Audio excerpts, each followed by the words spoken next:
Aos que predestinou, esse também chamou, e aos que chamou, este também justificou, e os que justificou, a este também glorificou. Que diremos, pois, à vista dessas coisas? Se Deus é por nós, quem será contra nós? Aquele que não poupou o seu próprio filho, antes porventura nos entregou, também não nos dará graciosamente com ele todas as coisas? Os meninos podiam só virar a caixa de som aqui para mim? As caixas de som estão viradas para lá, fazendo um favor. Ele fala: quem tentará acusação contra os eleitos de Deus? É Deus os que os justifica. Obrigado. Quem os condenará? É Cristo, que morreu antes e ressuscitou, ao qual está à direita de Deus.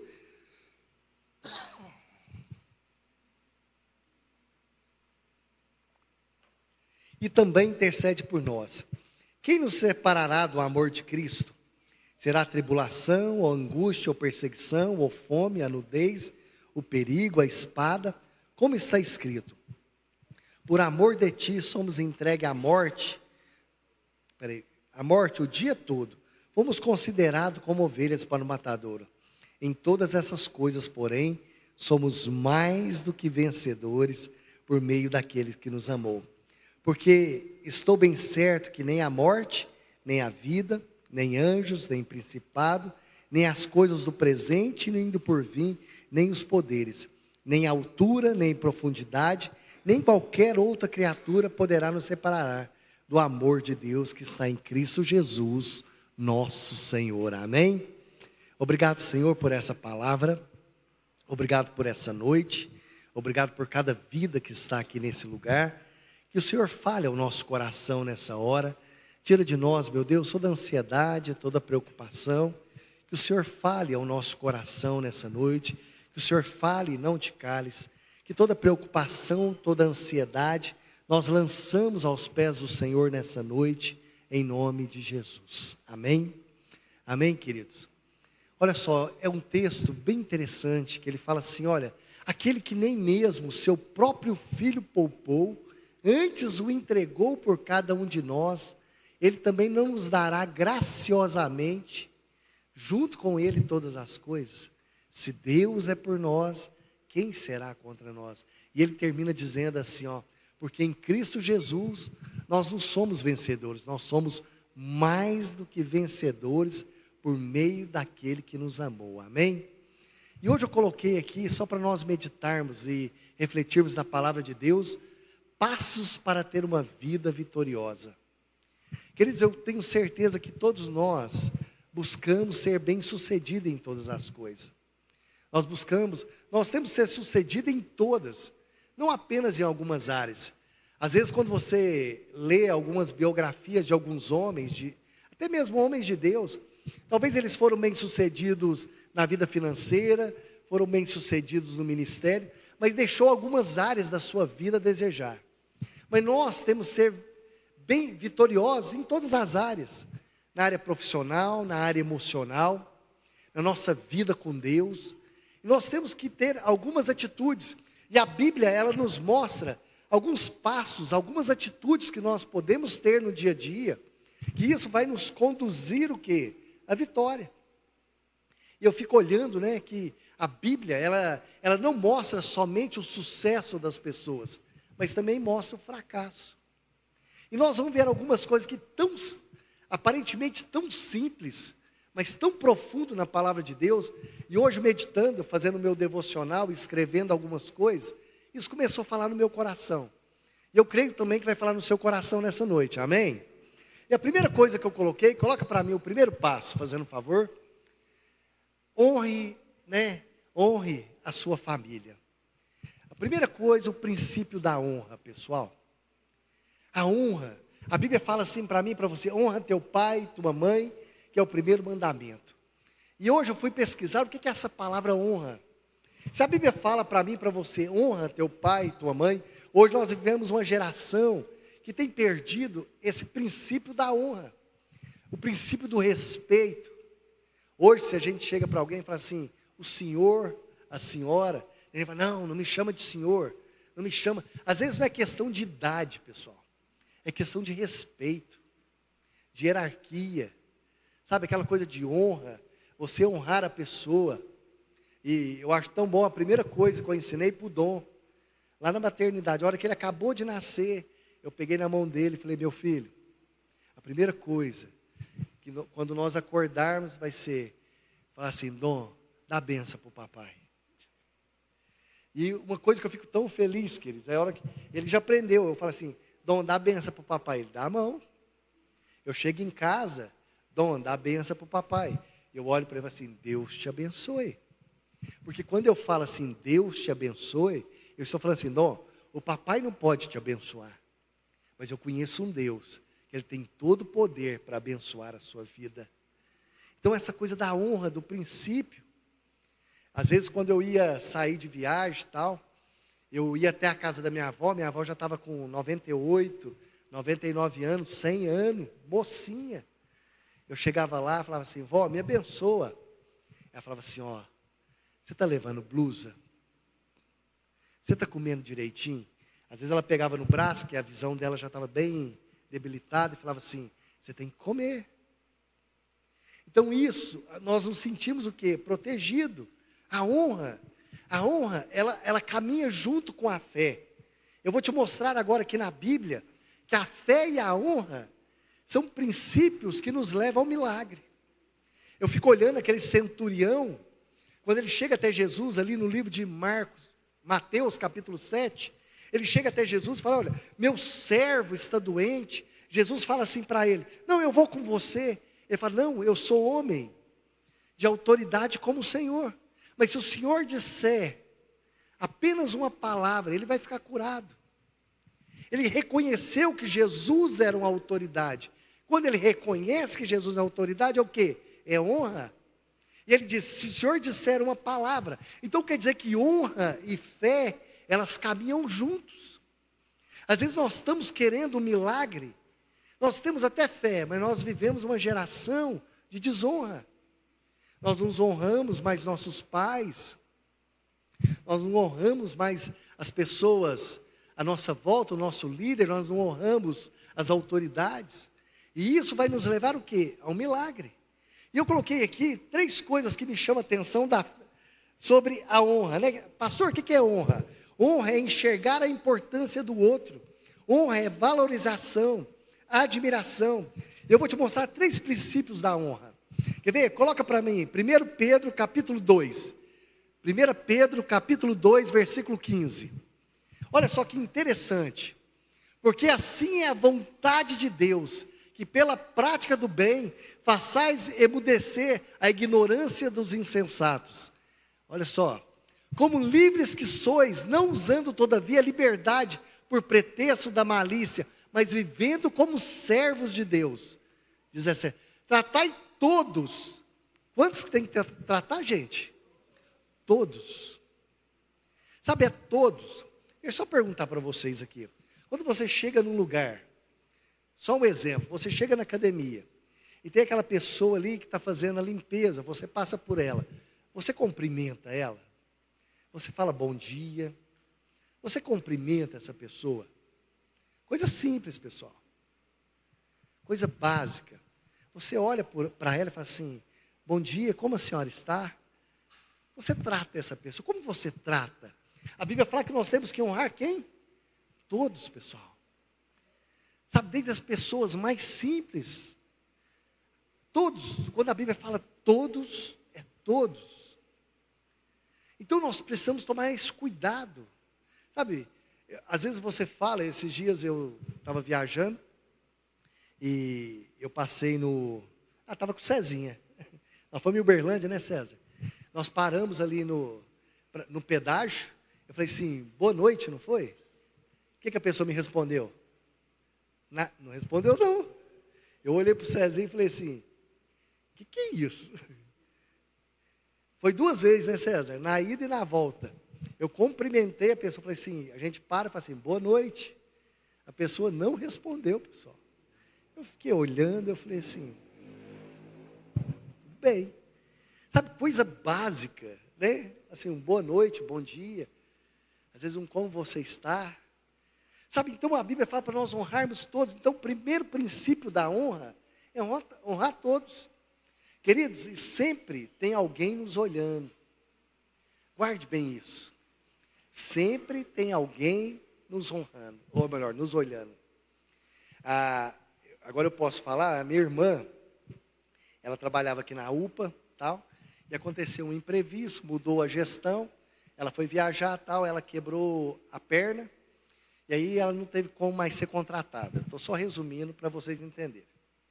E ela ficou desempregada durante 3 meses, tal, e não é porque a minha irmã, ela faz um excelente trabalho. E aí, uma pessoa de outra cidade, que trazia paciente, procurou ela, e ela não estava lá, e essa pessoa virou para a pessoa que estava lá e falou assim, ela não está trabalhando mais não, nessa nova gestão aconteceu um imprevisto e tal, não teve como ela ser contratada. Então, essa pessoa falou assim, qual que é o telefone dela? A pessoa passou o telefone, e naquele mesmo dia a pessoa ligou para ela, falou assim, eu fiquei sabendo, você está apta a trabalhar? Não, eu já estou apta a trabalhar e tal. Tem como você vir aqui para fazer uma entrevista de emprego? E aí ela foi, fez. E aí naquela hora, a pessoa falou ali tudo, né? Falou assim, não, você já está contratada a partir de agora. Porque você sempre nos ajudou. Mesmo quando você estava na sua casa, que você não estava de plantão, eu te ligava. Você me tratava bem, você tratava assim, assim, assim. E quando eu chegava aqui na nossa cidade, nós falávamos de você, que você sempre nos ajudava. Sabe, querido, sempre tem alguém te observando. Mas o que é isso? Mas ela fazia isso não pensando, mas isso é honra. Você honrar as pessoas. A forma que você trata as pessoas. Então a Bíblia fala, olha, honrai todos. Amai os irmãos, temei a Deus. Honrai o quê? O rei. Mas ele fala, o quê? O primeiro princípio da honra é o quê? Todos. E eu fico pensando aqui, pessoal, quem escreveu isso aqui, Luciana? Foi Pedro. Olha só, Pedro, para mim é um dos personagens da Bíblia, eu falo que Pedro é gente como a gente, né? Pedro, aquele Pedrão, aquele Pedro, né, que tirou a espada e cortou a orelha ali daquele que um dia ia se tornar sacerdote. Pedro, pessoal, eu olho isso aqui e falo, mas quem escreveu isso que foi Pedro mesmo? Queridos, agora olha aqui para mim. Um dia, Pedro arrancou a sua espada em João capítulo 18 e cortou a orelha de quem? De Malco. E Malco, ele estava sendo treinado para ser sacerdote. E para ser sacerdote, ele não podia ter nenhum defeito. E se ele estava com a orelha cortada, então ele não poderia mais ser sacerdote. Pedro estava arrancando o sonho daquele homem. E agora olha aqui para mim. Quantas vezes nós arrancamos a nossa espada para desonrar pessoas? Até mesmo para roubar os sonhos das outras pessoas. Às vezes nós temos uma palavra afiada, não uma espada natural, mas uma espada na nossa boca. Nós desonramos, nós desrespeitamos, até mesmo com um olhar diferente, com desprezo. Queridos, talvez uma das coisas piores que existe é o desprezo. E eu estava fazendo uma pesquisa, segunda-feira eu estava pregando aqui na célula de casal, e fazendo algumas pesquisas e tal, e eu descobri, você sabe o que mais destrói casamento? Ah, pastor, vamos lá, o que você pensou? Vamos lá, pode falar aí, gente, o que você pensou? O que mais destrói casamento? Vamos lá, essa palavra mesmo. Vamos lá, gente. Traição, adultério. Mas não é, minha irmã. O que mais destrói casamento é o desprezo. Quando você vai ali no livro de Samuel, quando o Davi, ele vinha todo, né, feliz, trazendo a arca de Deus, entrando em Jerusalém, a Bíblia fala que a sua mulher Mical, ela olhou da janela e desprezou Davi. Por isso ela ficou o quê? Seca. Ela não pôde ter filhos.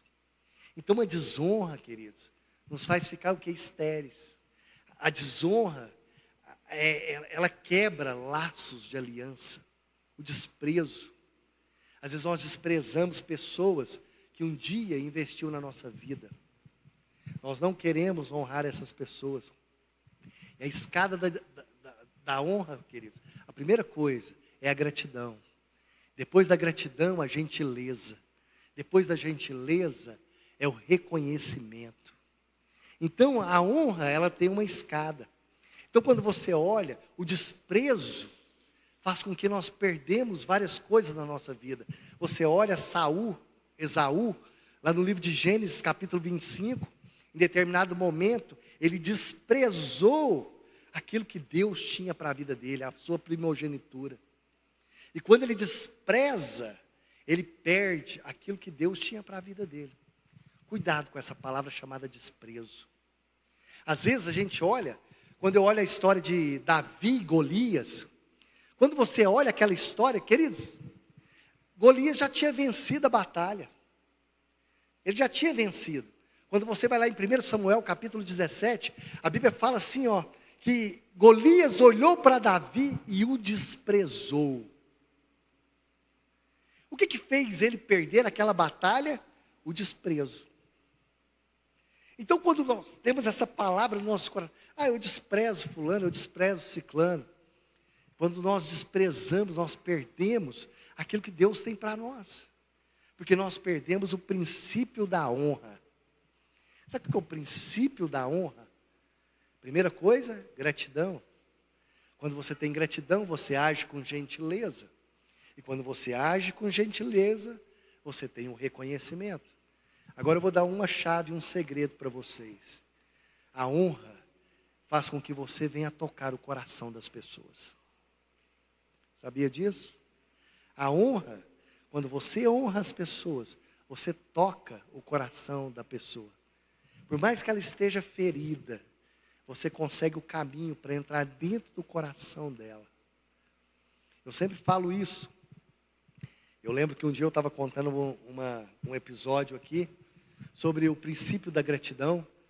E o Dudu tinha escutado essa palavra, ele estava trabalhando numa empresa, numa loja aqui de Araguari. E aquela loja estava passando por um momento muito difícil. Então ele era o melhor vendedor daquela loja, a loja estava passando por um momento difícil. Mas ele recebeu uma proposta de emprego, bem melhor. Ele chegou para o gerente, chamou o gerente e falou, olha, eu quero te agradecer que no momento mais difícil da minha vida, o senhor abriu a porta, mas eu tive uma proposta de emprego. Queridos, o gerente, imagina o que o gerente fez. Xingou ele de tudo quanto é nome. A empresa passando por problema, a cabeça dele a prêmio, o melhor vendedor pedindo para sair. E ele saiu de lá muito arrasado. Ele saiu lá daquela empresa arrasado e tal. E aí, o que aconteceu? No domingo ele veio para o culto. Eu estava pregando sobre, acho que era Lucas capítulo 17, sobre aqueles 10 leprosos. E o título da palavra é, cadê os 9? Que era 10 leprosos, apenas um voltou para agradecer. E o título da palavra era, cadê os 9? E aí o primeiro princípio é aquele um que voltou para agradecer, tinha um novo milagre esperando por ele, porque ele olha para ele e fala assim, a tua fé te salvou. Porque a gratidão sempre vai deixar uma porta aberta para um novo milagre. Ele escutou isso e tal, e na segunda-feira, sabe o que ele fez? Ele voltou lá na empresa de novo. Na hora que o gerente viu ele, pessoal, o que vocês acham que o gerente fez? Ficou bravo demais. E ele sentou com o gerente, não, espera só um minutinho, deixa eu falar algo com você. Sentou com ele, eu sei que o senhor está assim, assado, mas eu quero te falar um negócio, eu sou muito grato. Eu não posso sair daqui dessa forma. Eu voltei aqui para agradecer novamente o senhor, assim, assim. Aquele gerente começou a chorar e falou assim, o dia que você quiser, a porta da empresa está aberta para você. Se não der certo, você pode voltar. Sabe, queridos, quando a gratidão, a honra, ela tem esse poder. Porque quando você honra, você tem gratidão. Quando você tem gratidão, você tem gentileza. E quando você tem gentileza, você reconhece. Então, a primeira coisa que eu vejo aqui na honra, honrai o quê? A todos. Então a honra, ela anda o quê? De mãos dadas com o quê? Com a fé. Lembra do centurião? A tua fé, você é autoridade. Você olha aquela mulher Ciro-fenícia, ela vai até Jesus, ela chega a Jesus e fala assim, olha, minha filha está endemoniada. Eu preciso que o Senhor cure a minha filha. Ele falou assim, eu não posso pegar os pães dos filhos e dar para os cachorrinhos. Ela olha para ele e fala assim, mas até os cachorrinhos comem da migalha que cai da mesa. Jesus fala assim, eu nunca vi tamanha fé. Mesmo Jesus tratando ela de uma forma ali mais dura, ela agiu com honra com Jesus. Então quer dizer que a honra e a fé sempre caminham juntos. Então nós precisamos ver que a fé e a honra vai caminhar junto. Léo, você me ajuda aqui, fazendo um favor? Quer ver outra coisa que eu coloquei aqui para a gente meditar, pessoal? Eu fico vendo aqui, aquela mulher que vai até Jesus, aquela mulher pecadora, ela chega até os pés de Jesus, trazendo um vaso de alabastro, e ela chega ali, começa a chorar aos pés de Jesus, beijar os pés de Jesus, ela se derrama, e a hora que as pessoas olham para Jesus e falam assim, o que é isso? Se ele conhecesse, essa mulher é pecadora. Ele fala assim, mas olha essa mulher, aonde for pregar o evangelho, vai ser contada a história dela. Então o que é isso? Fé, ela se mistura com a honra. E nós precisamos entender a cultura da honra. Então a primeira coisa que eu vejo, a honra tem que honrar quem? A todos. Outra coisa da honra, pessoal, a honra, nós precisamos o quê? Amar pessoas. Queridos, pessoas nos abençoam. Abençoa ou não? Mas pessoas também nos machucam. Pessoas roubam os nossos sonhos. Pessoas nos traem. Fala, pastor, é fácil amar pessoas? Minha esposa é veterinária, né? E ela fala assim, por isso que eu escolhi a profissão de ser veterinária. Eu falo assim, mas todo animal tem um dono. Tem ou não tem, gente? Eu falo assim, a sua profissão é mais difícil, que você tem que lidar com o animal e com o outro, e com o animal, não é verdade? Então a gente olha, queridos, né? Deus nos abençoa através de pessoas, mas pessoas matam sonhos, pessoas nos ferem, e é tão difícil, né? Mas uma coisa que eu aprendi, queridos, não recicle as suas dores. Em vez de usá-las para sofrer, use para crescer. Em vez de você usar a sua dor para sofrer, usa ela para crescer, para amadurecer. O que eu vou aprender com isso? O que eu vou tirar de lição disso? Eu preciso aprender isso aqui. Então eu coloquei aqui, né? Você cresce ou você sofre? Você que escolhe. Então, quando você passa por situações, você pode escolher sofrer ou crescer. Sabe, queridos, nós precisamos aprender a crescer nessa vida, amadurecer. Quando a Bíblia fala sobre todas as coisas, somos mais do que vencedores, por meio daquele que nos amou. Então esse princípio da honra, né? Amar pessoas, as pessoas que te amaram, as pessoas que um dia fizeram alguma coisa por você. Eu fico vendo, né? Uma coisa é ser honrado, a honra verdadeira. Outra coisa é ser bajulado. Bajulação não tem nada a ver com honra. E honra a gente não cobra. Honra, as pessoas reconhecem a honra. E aí, esses dias eu estava conversando com um pastor, ele estava todo choroso, né? Encontrei com ele, falei, o que foi? Mas a igreja lá, o pessoal não me honra. Está assim, está assado. Falei, então você está no caminho da honra. Porque a Bíblia diz que os humilhados serão exaltados. Então você não tem que ficar assim não, meu irmão. Os humilhados serão exaltados. Você está se sentindo humilhado? Estou. Então você está no caminho da honra. Porque Jesus diz assim, os humilhados serão exaltados. Deixa eu só perguntar aqui, vamos fazer uma terapia de grupo.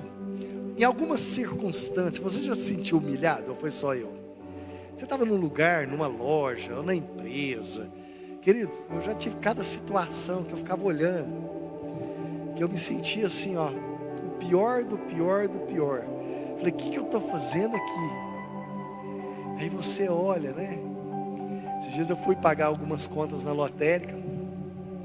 E na fila ali, você conhece muitas pessoas, né? Tinha uma senhora e tinha uma outra, elas começaram a conversar. Queridos, elas falaram de tudo, aquela fila demorando e tal. E até determinado momento chegaram aonde? Ela falou assim, você é evangélica? Eu falei, sou evangélica. A outra, também sou evangélica.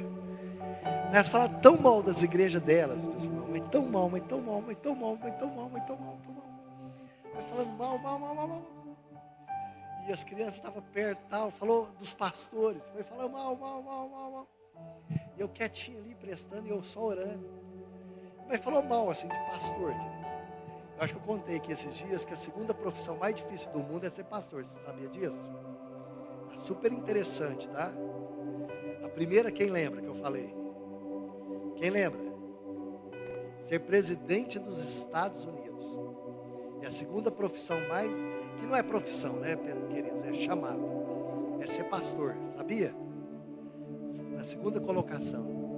E elas falaram mal, aí xingaram os pastores de tudo quanto é nó. Aí elas olharam para mim e falaram assim, e você? Você é evangélico? Eu falei, sou evangélico também. Falou, mesmo? Aí eu acho que elas não contentaram, mas falou assim, o que você faz, né? Eu falei assim, eu sou pastor. Assim, sabe o que é bom? É ver o que vocês que são ovelhas pensam dos líderes de vocês. É muito triste. É muito triste. Não, você entendeu errado. Eu não entendi, né? Então, segunda coisa que eu coloquei, pessoal, né? Amar pessoas. É fácil? Não é fácil. Certa vez Jesus estava lá com os discípulos. E ele já estava ali no final, vieram prender ele. Lá no final do livro de Marcos. Vieram prender Jesus, vieram com pau, panela, tal. Jesus fala assim, vocês vêm me prender como um bandido, como um malfeitor? Eu sempre estive com vocês o tempo todo. Agora eu vou parafrasear, tá? Aspa, pastor Eltinho. Era assim que vocês me viam o tempo todo? Jesus estava falando assim para eles, era assim que vocês me enxergavam o tempo todo? Quando eu estava curando, alimentando, cuidando de vocês, vocês me enxergavam assim? Às vezes a pessoa abre a porta da casa dela, recebe pessoas na sala, faz a célula, de repente alguém sai fazendo comentários pejorativos, e fala assim, a pessoa veio, ficou na minha sala, comeu da minha comida, sentou no meu sofá, e fala isso, é assim que você me via desde o dia que você entrou aqui nesse lugar. Sabe, queridos, a honra, ela nos guarda, a honra, ela nos respalda. Quer ver outra coisa? Ainda não é esse não, tá? Esse, ainda não cheguei aí não. Vamos lá, vamos continuar. Então eu fico vendo. Ame pessoas, né? Recicle as suas dores, amém? Então você cresce ou você sofre? Quantos querem crescer aqui, queridos? Eu quero crescer. Sabe, eu tenho certeza que hoje eu sou melhor do que ontem. E amanhã eu vou ser melhor do que hoje. Amém? Nós temos que ser melhor, pessoal. Segunda coisa, coloca para mim. Não olhe para trás. E a mulher de Ló olhou para trás e converteu-se numa estátua de sal. Queridos, se alguém te procurar no seu passado, não pode te encontrar mais. Sabe? Eu falo muito isso. Se você tentar me buscar lá no meu passado, você não vai me encontrar. Porque hoje eu sou outra pessoa em Cristo Jesus. Amém? E o mundo sempre quer nos buscar no nosso passado. Quando fala olhar para trás, fala de você ficar preso a tanta coisa. Eu coloquei aqui, olhar para trás, né? Fala de nós ficarmos presos a algumas coisas. Nós não podemos ficar presos a essas coisas. Não olhe para trás. Sabe, eu fico vendo, às vezes a gente fica preso a tanta coisa. Olhar para trás significa descrença. Quer ver? Coloca para mim 1 Timóteo 1,16. 1 Timóteo 1,16. Tem como? Fazendo um favor?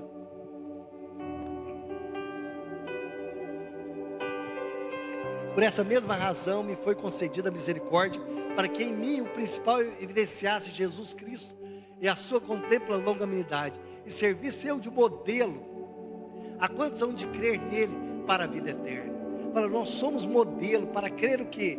Nele. Sabe, olhar para trás fala de resistência. Sabe o que acontecia quando Deus tirou o povo ali do Egito? Eles falam assim, nós, lá no Egito nós tínhamos isso, tínhamos aquilo. Querido, se alguém te procurar no seu passado, fala assim, olha, eu não estou lá mais. Se você me procurar no meu passado, você não vai me encontrar. Porque aquele que está em Cristo é nova criatura. As coisas velhas se passaram e tudo se fez novo.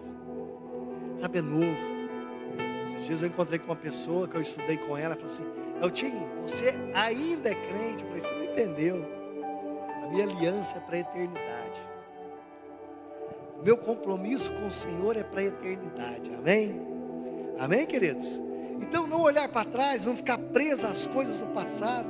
Às vezes nós ficamos presos, né, olhando a tristeza, olhando a angústia. Sabe, eu quero trazer à memória aquilo que me dá esperança.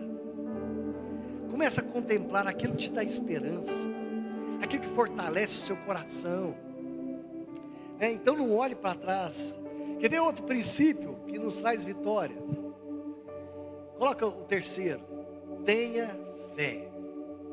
A fé é a certeza das coisas que se espera e a convicção de fatos que não se vê. Aqueles que se aproximam de Deus, creia que Ele existe e Ele é galardoador daqueles que o buscam. Sabe, querido, uma das coisas que nós não podemos perder é a nossa fé. Sabe, a convicção no nosso coração. Eu fico vendo, talvez, uma das maiores expressões de fé é aquela mulher que está ali em Marcos capítulo 5, a partir do verso 23. Uma mulher que há 12 anos ela estava com hemorragia. E ali ela nos mostra a matemática da fé. A Bíblia fala que ela ouviu falar de Jesus. Uma mulher que estava enferma. Então a primeira coisa que traz fé, que faz com que a nossa fé é esticada, fortalecida, ouvir. Sabe, ter os ouvidos abertos, porque em Romanos diz que a fé ela vem por ouvir e ouvir a palavra de Deus. Romanos 10, 17. A fé, ela vem por ouvir. Às vezes nós escutamos e nós não ouvimos. Eu faço muito uma dinâmica na célula. Termina a célula, na outra semana eu chego assim, o que foi pregado semana passada? O que foi pregado domingo? Tem pessoas que chegam em casa, não sabem mais o que foi falado, queridos. Então a fé, ela vem pelo ouvir, e ouvir a palavra de Deus. E a Bíblia fala que aquela mulher ouviu, e ela dizia, se eu somente tocar, eu ficarei curada. Então a primeira coisa, nós ouvimos, a fé ela gera algo dentro de nós, a fé ela gera como que eu posso dizer, ela nos tira da zona de conforto, um incômodo dentro de nós. Ela dizia, se eu somente tocar. Então a primeira coisa, ela ouviu, a fé caiu no coração, ela declarou. Quem tem fé ouve, e quem tem fé declara. Por isso a Bíblia fala, né, tudo que disseres crendo recebereis. E ela dizia, se eu somente tocar. E quando você ouve e você declara, você age conforme aquilo que você está declarando. Essa é a dinâmica, essa é a matemática. E ela levantou daquela cama, ela foi até Jesus, ela vence a multidão, ela venceu a morte para ter vida, porque se ela fosse descoberta no meio da multidão, ela seria morta. Ela toca em Jesus, Jesus fala, mas quem me tocou? E ela para e fala assim, eu te toquei, Senhor. Então qual que é a matemática da fé? Ouvir, declarar, agir e testemunhar. E toda a Bíblia, a matemática da fé sempre será a mesma. Quando você vê ali no livro de Lucas capítulo 15, do filho pródigo, aquele jovem foi embora, pegou a parte da herança. Em determinado momento ele falou assim, opa, peraí, na casa do meu pai. Ele lembrou, ele trouxe a memória do que o pai falava. E ele declarou, eu vou voltar para a casa do meu pai. E ele voltou. Então ele lembra, ele declara, ele volta. E o pai fala, esse meu filho estava morto e reviveu. A dinâmica da fé. A matemática da fé sempre será a mesma. Davi, ele vai no campo de batalha. Aquele gigante afrontando Davi. E quando ele escuta aquela afronta, aquilo gerou fé. E Davi falou: eu vou contra aquele incircunciso. Ele declarou. O que Davi fez? Foi para o campo de batalha e lutou com o gigante. Ele falou assim: e hoje nós vencemos. Davi testemunhou. Então a dinâmica da fé sempre será a mesma: ouvir, declarar, agir e testemunhar. Qual que é a matemática da fé? Ouvir, declarar, agir e testemunhar. Agir conforme o que? A palavra. Então, terceira coisa, a nossa fé, queridos. A nossa fé, ela precisa ser o que? Esticada. A nossa fé precisa ser o que? Fortalecida, como um músculo. Eu gosto muito daquele cego ali na porta, né? De Jericó. Jesus, filho de Davi. O cego que enxergava mais do que a multidão. Ele dizia: Jesus, filho de Davi. Jesus fala assim: quem está gritando? Olha só. Ele falou assim: olha, o mestre te chama. Ele tinha todas as desculpas do mundo. Eu sou cego, eu não consigo. Mas ele não arrumou desculpa. Você pode ver que quem não quer fazer, arruma desculpa. Então, terceira coisa, a fé. Quarta coisa que eu coloquei: valorize o que você tem e quem você é. A Bíblia fala que Deus escolheu as coisas humildes, as coisas loucas do mundo, as desprezadas, as que não são, para reduzir as que são. Deus usa coisas loucas desse mundo, amém? Sabe qual foi o problema, queridos? Que às vezes nós desprezamos. O que Golias fez com Davi? Desprezou. Não despreze, queridos. Não despreze os primeiros começos. Não despreze. A Bíblia fala que Davi pegou uma pequena pedra. Era pequena, mas Davi não desprezou aquilo que Deus colocou nas suas mãos. Não despreze. Tudo que você for fazer, faça com excelência. Aqui fala, né? E quem você é? Às vezes nós nos sentimos o menor. Nós temos a síndrome de Gideão. Juízes capítulo 6. Ele fala: eu sou o menor da casa do meu pai. Querido, às vezes eu olho e falo assim: não, mas eu já senti tão pequeno. Eu falo assim: Deus, eu não. Sabe, mas Deus fala: é você. Eu vou confundir os sábios. Eu vou confundir os entendidos. Coisas loucas que funcionam. No reino dos céus, queridos, o que é grande é aquele que é pequeno. O que é maior é aquele que serve. Às vezes as pessoas estão achando, né? Você quer ser grande? Então começa a servir. Eu falo que o evangelho, ele é de ponta cabeça. Eu falo que é um evangelho, né? Que você olha e fala assim: olha, para você ganhar, você tem que perder. Para você estar sorrindo, pessoas teve que chorar. Pessoas teve que pagar um preço. Hoje, para mim estar aqui, pessoas tiveram que chorar. Para ter essa igreja aqui hoje, para nós estarmos aqui adorando a Deus, pessoas choraram. Pessoas investiram. Pessoas colocaram a mão no bolso e falaram: não, é loucura. Tinha uma moça que veio para a igreja, ela era uma cozinheira bem famosa aí na cidade e tal. E ela pegava banquetes para fazer e tal. E ela teve uma experiência com Cristo e ela foi no acampamento para cozinhar, queridos. E a família dela chegou assim: quanto é? Porque a família gostava muito, né?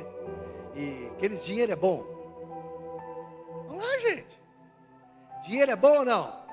É bom, mas dinheiro é bom no lugar certo. Dinheiro é bom no bolso.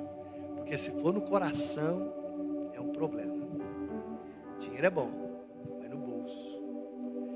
E aí, quando ela voltou do acampamento, todo mundo começou a pressionar ela, a família dela queria saber quanto ela tinha ganhado para cozinhar aqueles 3 dias no acampamento. E ela caiu na bobeira de falar assim: não, eu ainda paguei para mim no acampamento. O quê? Você pagou para cozinhar no acampamento? Sabe, queridos, as coisas loucas que funcionam, mas funciona, amém, queridos? Coisas loucas que funcionam. Eu olho, né?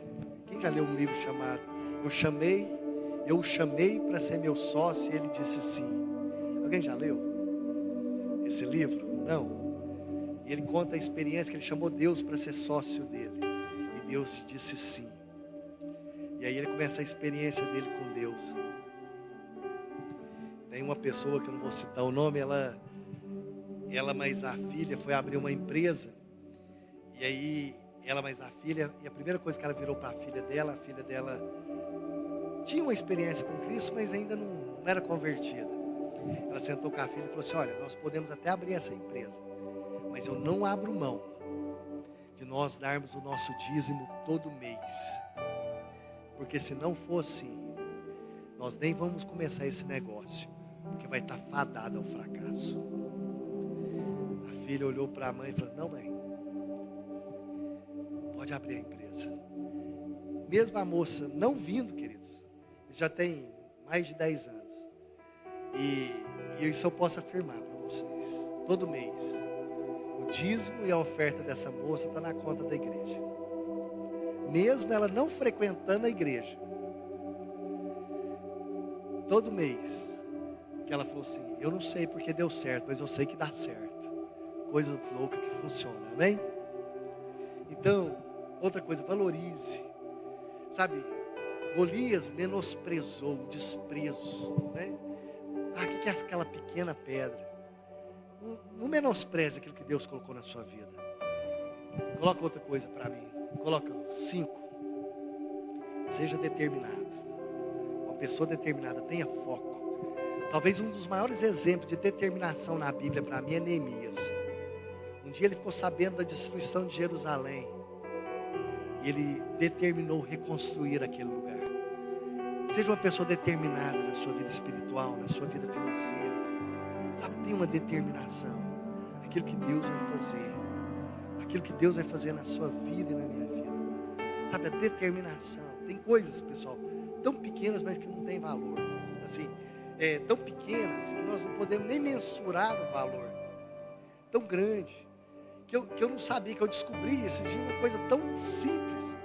Que eu tô assim, maravilhado, deve ter uns 15 dias. Vocês querem saber o que é? Saí do culto, aqui domingo de manhã, abri a porta. Na hora que eu abri a porta, a sala de casa, o meu menino está com 10 meses. Ele estava na cozinha com a mãe, ele ouviu o barulho, ele estava no disquinho. Ele veio correndo no disquinho, e eu fiquei esperando. A hora que ele bateu assim, ele deu os 2 bracinhos para mim e deu um sorriso. Ah, queridos, eu já estou 15 dias maravilhado. Eu não sabia que isso era tão bom não, pessoal. Eu tô esbabacado.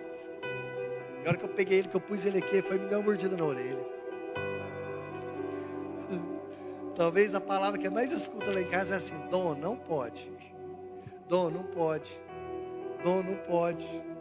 Dom, não pode. A Bruna começou a rir lá na cozinha e falou assim: tadinho, o que ele mais escuta aqui em casa é Dom, não pode. Dom, não pode. O tempo inteiro, Dom, não pode. Mas ser determinado, amém? 6. Busca o Senhor em primeiro lugar. Busca o Senhor, a sua justiça, e as demais coisas vos serão acrescentadas. Sabe, que o Senhor seja prioridade na sua vida. Que o Senhor seja prioridade na sua casa. Que o Senhor seja prioridade na sua vida. Sabe, quando você acordar, fala: Senhor, eu te amo. Senhor, como é bom poder te servir. Como é bom poder estar na sua casa. E por último, para nós ficarmos de pé, abra o seu coração para Jesus. Pode ficar de pé, queridos. Ele fala assim, ó: eis que estou à porta e bato. Se alguém ouvir a minha voz e abrir a porta, eu entrarei e cearei com ele. Querido, sabe o que é o mais triste desse versículo? É que a gente acha que esse versículo é para as pessoas que não conhecem Jesus, mas não é. Jesus estava escrevendo para a igreja. Essa igreja aqui de Laodiceia colocou Jesus do lado de fora. Uma igreja que pôs Jesus lá de fora. Jesus, o Senhor não pode estar aqui. Imagina Jesus batendo na porta, falando assim: deixa eu entrar na minha casa. Jesus estava batendo na porta da igreja e falou assim: ó, porque eu sei que vocês não é nem quente, nem frio. Eu estou a ponto de vomitar-te da minha boca, porque é morto. Alguém já bebeu água morna aqui, queridos? É bom? É horrível, não é? Água morna, refrigerante morno, é uma delícia, não é?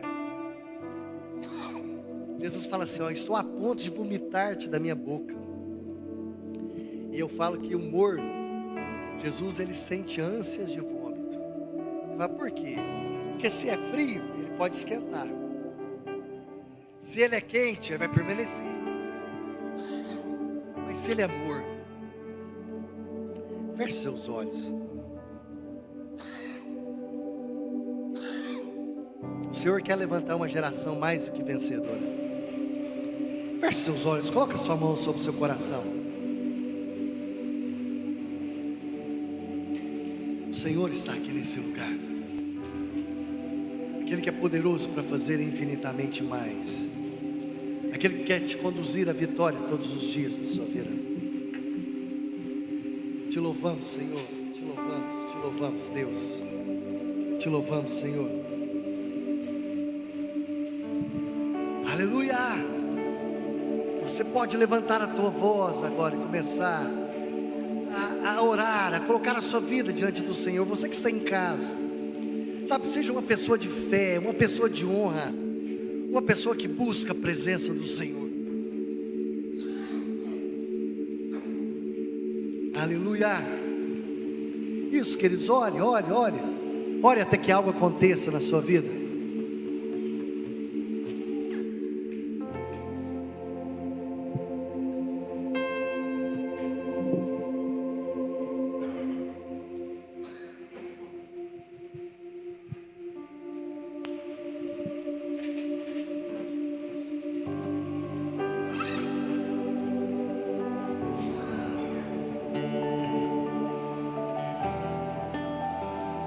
Você pode fazer a sua oração nessa noite, queridos. Eu quero ser o lugar onde o Senhor gosta de estar. Eu quero ser tua casa favorita. Eu quero ser o teu altar. Você pode dizer ao Senhor: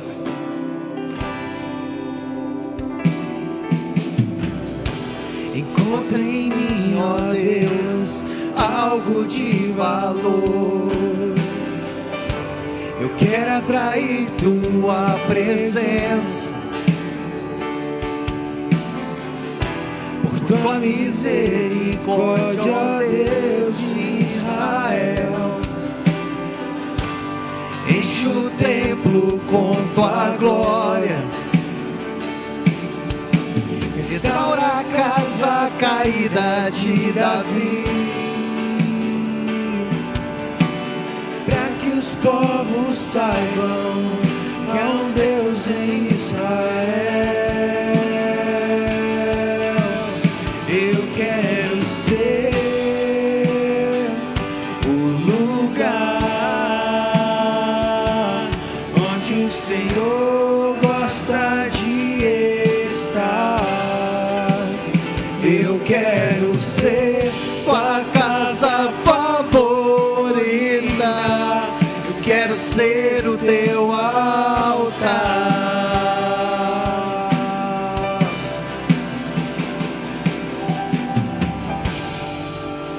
Senhor, nós te louvamos, Deus. Te damos graças, Senhor, por mais essa noite. Obrigado pela tua palavra que nos fortalece. A palavra do Senhor que enche o nosso coração. Que a cada dia o Senhor esteja mesmo nos fortalecendo. Que nessa corrida da fé, o Senhor esteja mesmo nos fortalecendo todos os dias da nossa vida. Em nome de Jesus. Amém. Olha para a pessoa do seu lado e fala assim: meu irmão, você que escolhe sofrer ou crescer. Amém? Sofrer ou crescer. Que o Senhor te abençoe, que o Senhor te guarde.